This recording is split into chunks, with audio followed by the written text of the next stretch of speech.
Hello and welcome back to the channel. Thank you so much for joining me here today. I'm going to give you today a quick view of the vegetable garden, how it's going and some of the problems we've been having, as we've been having quite a few this year, as I'm sure most of you guys have too. Well, the first one started with the slugs. The slugs have been absolutely horrendous this year. I've never ever in all my years of gardening experienced problems with slugs. Even I've not had problems with them at all, but this year has just been awful. We've had the wettest winter I can remember and the wettest spring, and it was also a wet summer last year, so yeah. So that's the first challenge we've had, and then we've just had the cold, wet, windy weather. I mean, last night, where are we? It's June, early June, and I had to cover things last night because there was the potential of a frost. So, and all my tomatoes are out, my squashes and things. Thankfully, things are okay. Well, so far. So we're going to talk a bit about an issue I've had about yellowing of leaves. I thought initially it was because of a lack of warmth. I thought it was because of the cold weather, but I'm not so convinced, and I'll show you why. So the reason for that being is, like I said, we've had all these issues with the yellow colouring of the leaves. Now, I thought it was to do with the cold weather, but I don't think so anymore, because this bed, so the beans in this bed have been in for quite some time, and not these ones, I only planted these the other day, but these ones have been in for quite a while, and they're not yellow at all. And they've been, like I say, they've been out for a while when it's been cold and wet and what have you. Whereas a lot of the others are just sat in pots, and not a lot of the time they've been in a protected environment. So I think it's the compost. We made a mistake this year. We bought some compost. Well, I say we. My husband bought some compost, and it was supposed to be peat-free, and he got peat reduced. We couldn't take it back, so we had to use it. And it was that compost that has caused all the problems. I don't know why. I don't know what's in it, as well as the peat, or who knows. But I'm absolutely convinced it's to do with that, because in this bed is our own homemade compost, and everything I've put in this bed has just perked up so well. It's a real example of why it's so important to make your own compost. So I'm really concerned. I just think, what is it that's in the compost, or not in it? Maybe it's that there's just no nutrient in there whatsoever. I don't know. I've got no idea. But yeah, things are really struggling. And because it's been so cold, I haven't been able to get things out as quickly as I possibly can this year. So things have struggled. They've been in pots for a bit longer, but even the stuff that's gone in fairly young. And I've noticed things, even when I've potted them on into larger pots, because that's when I noticed a lot of things, that I was potting plants up into a larger pot, you know, as we do, and instead of perking up, they were looking more yellow. So yeah, I think it's the compost. So yeah, right, next bit. Where have we been? Shall we go? So we come into the vegetable garden, and to the left is a border of lots of celery, beans, there's a cucumber trellis there, and on the right we've got more broad beans, sweet corn, tomatoes, various salad bits. Right at the edge just here is the parsley that I just planted out yesterday. I love parsley. So have a look at these beans just here. These are Jacob's cattle, and can you see they're in the ground, and there's a little bit of yellow in these, but they're not too bad. Now these have been in quite a while through some cold nights and things, and they're much happier. Whereas I'll show you some others in a minute. Let's have a look. Let's go up to here. Let's have a look at these ones. So look at these ones. Just look at these leaves. These are the old leaves, and then these are the new ones coming through. And I've had this all throughout the garden, yellowing of the leaves. Once they've been in the ground and they've got their feet into some proper compost and soil, they seem to be okay. Yeah, so like here, these are Greek gigantes beans, and again, look at the yellowing down here. They seem to get going once they seem to green up once they've got going. Again with the celery, this is fairly newly in, and look again, look at all these yellowing leaves. But like I said, initially I thought it was the cold, but I don't think so. I think it's the compost, because over here, look at these ones. Look at this celery. Now these have been in quite a while now, and they're perking up quite nicely. This is my own homegrown compost.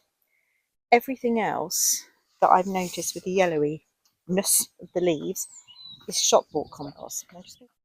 So down here I've got the finishing up of the sort of mixed winter salady greens. I've got some celery. I've got loads of celery this year. I've got some kale in here. Now they were ravaged by slugs at the start, but they seem to have come through. There's a chard in here. In here we've got the lettuce finishing up. I've got some asparagus in the middle that I've only just planted this year, so that's just got to settle in. I've got some beetroot, and I've planted some tomatoes because the salads will be coming out and the beetroot coming out soon. Right, let's have a look. Let's look. It's looking lovely, isn't it? Perfect. It's about the only thing the slugs haven't got. I've got some beans here, and you can see, look at what the slugs have done, but they seem to be coming out of it. And look here, look at the yellowiness of these leaves. But they're starting to get going.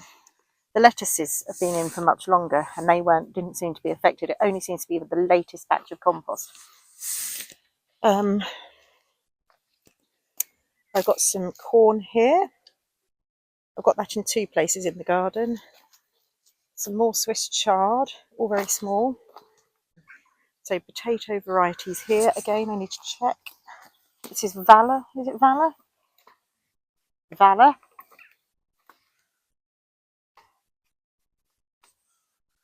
I've got another variety down here.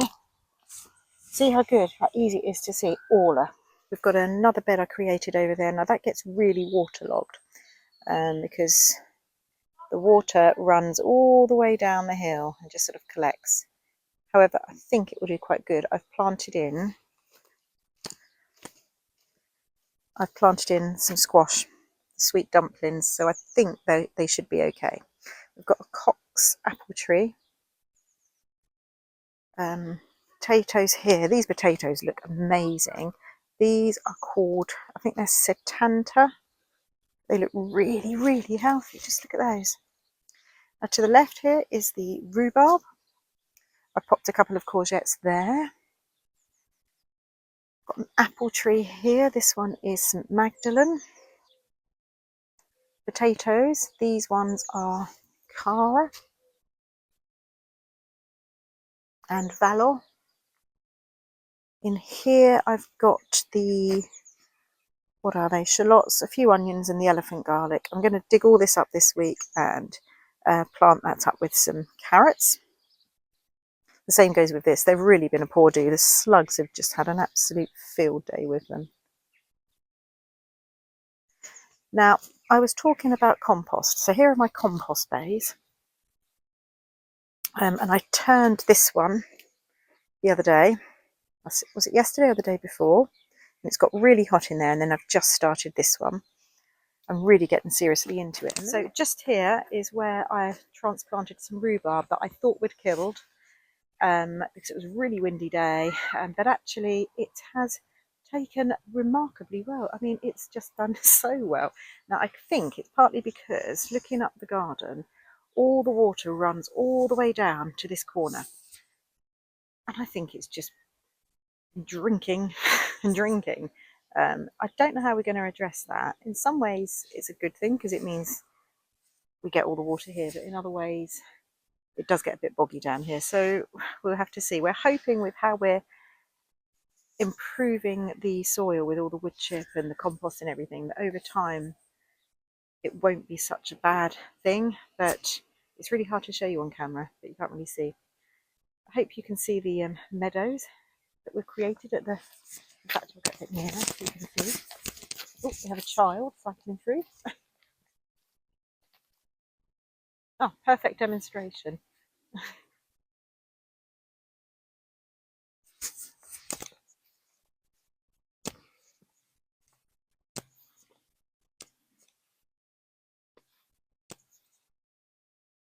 One over in the corner there too. This path has done exactly what I wanted it to do. So over here, this was lovely. We discovered some cowslips, and we've moved some from elsewhere in the garden to here. So hopefully in the spring this will be lovely. And then look behind me. Look at the gorgeous, gorgeous field.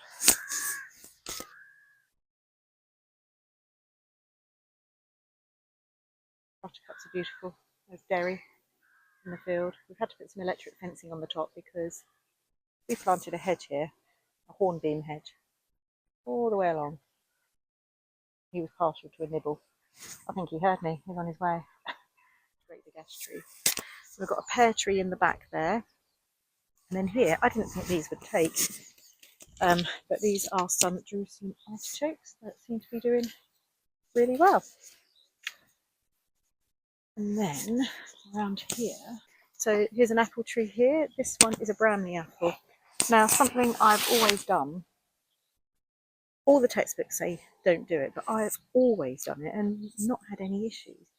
I've always left some apples on in the early stages, not many, but I've always left some. And I mean, this one has got so many on this year. Now, we planted it last year, but it was in a pot before then. So it's, I don't know, is it 2 or 3 years old? I can't remember. There's a motorbike going across. I don't know if you can hear it. But it seems really, really healthy. So I might thin it out a little bit more because I think it will become too heavy because the branches aren't strong enough to take it. We've got another apple tree in the back there. I'll have to check the name of that, I can't remember.